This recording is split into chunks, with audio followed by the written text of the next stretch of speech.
Bonjour et bienvenue dans le grenier d'Apolline sur Radio Patate. Aujourd'hui, nous continuons la mini-série sur la chute de l'Empire Inca avec la nouvelle version de celle-ci. La véritable histoire de la chute de l'Empire Inca est plus complexe que celle racontée par les conquistadors, et cette chute s'explique par divers facteurs.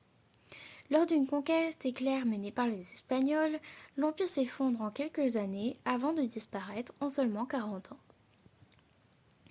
Durant le premier tiers du XVIe siècle, Huayna Capac règne sans pitié, et s'il continue à vouloir étendre son territoire, il concentre principalement ses efforts sur le maintien autoritaire de l'unité de l'Empire et réprime de nombreuses rébellions locales. Les Espagnols ont fait 2 voyages au Pérou avant celui de 1532 où a eu lieu la conquête. Lors de leur 3e voyage, les Espagnols arrivent à un moment de conflit interne généralisé avec une crise de succession très grave qui dure depuis 5 ans et la mort de Huayna Capac. 2 de ses fils, Huáscar et Atahualpa, se disputent le pouvoir dans une guerre fratricide.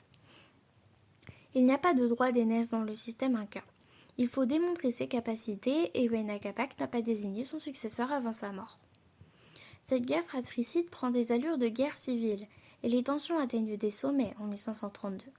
L'Empire n'a jamais été aussi fragile. Atahualpa s'apprête à ravir le trône à son frère, et c'est lui qui incarne le pouvoir impérial depuis quelques semaines quand les Espagnols débarquent au Pérou. Les conquistadors débarquent à Tumbes, dans le nord du Pérou, au printemps 1532. Les Incas connaissent leur existence, mais ne savent pas d'où ils viennent et ce qu'ils veulent. C'est lorsqu'une rencontre est organisée sans armes sur la place de Caramarca que les Incas vont le découvrir. Les Espagnols sont à la recherche d'or et de l'Eldorado.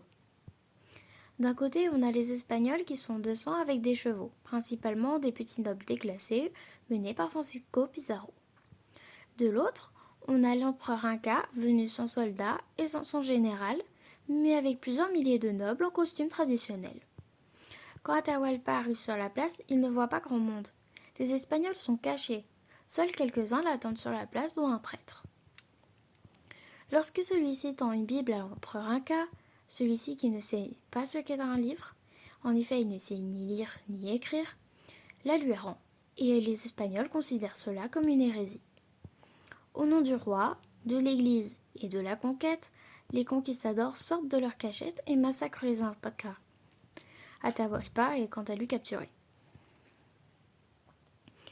Durant sa captivité, l'empereur est prisonnier, mais il peut se déplacer dans l'ensemble du bâtiment. Atahualpa va faire remplir d'or et d'argent la chambre de la rançon pour constituer la rançon de sa libération. Certaines estimations évoquent plus de 5 tonnes d'or et 11 tonnes d'argent.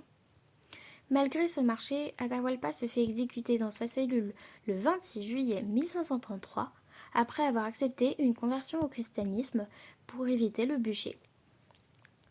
L'exécution de l'empereur est un coup fatal porté à l'État inca, mais les conquistadors sont encore loin de contrôler l'empire. Le territoire inca compte 180 lignes majeures de défense, appelées des pucarás, mais ces lignes ne sont pas adaptées pour stopper les conquistadors. Elles sont faites pour arrêter les rébellions internes et sont en fait des villages fortifiés. Dans les prestations obligatoires que doivent les peuples conquis à l'État, on retrouve un service militaire qui leur permet d'avoir une armée importante, mais dont les équipements sont rudimentaires et ne permettent pas de faire le poids face aux conquistadors. Les Espagnols ont un avantage stratégique et militaire, mais ils bénéficient aussi de nombreuses divisions qui agitent l'Empire. Certaines tribus se rebellent et choisissent le camp des Européens. Une opportunité pour eux de faire tomber l'État inca le plus vite possible. En novembre 1533, les Espagnols entrent dans Cusco et placent un Inca soumis à la tête de l'Empire. Ils nomment Manco Capac II, ou Manco Inca, qui est en fait le demi-frère de la fratrie ennemie de Huáscar et Atahualpa. Au milieu de l'année 1534, Manco Capac II réalise qu'il est utilisé par les conquistadors qui ont l'intention de rester.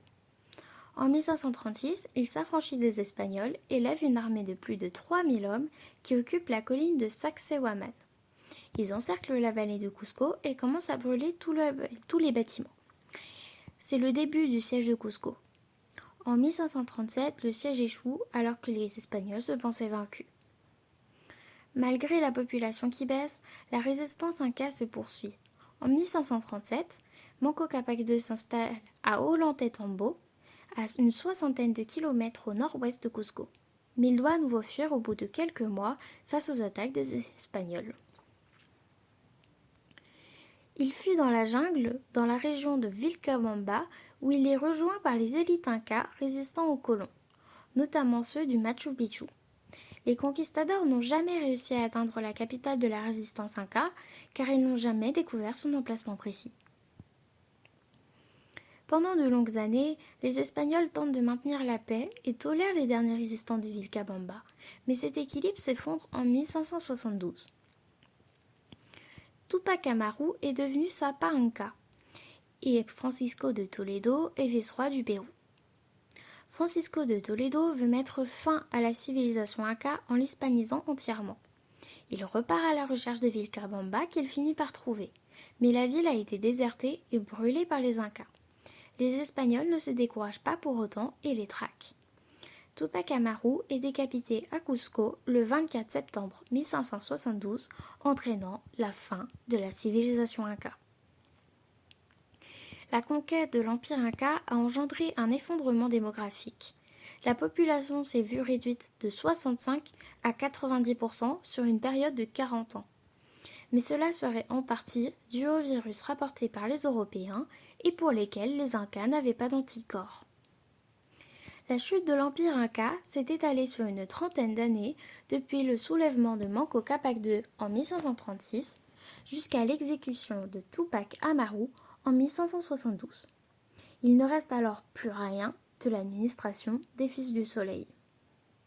C'est ainsi que s'achève le 3e épisode de cette série et je vous dis à bientôt pour le 4e et dernier épisode sur Radio Patate.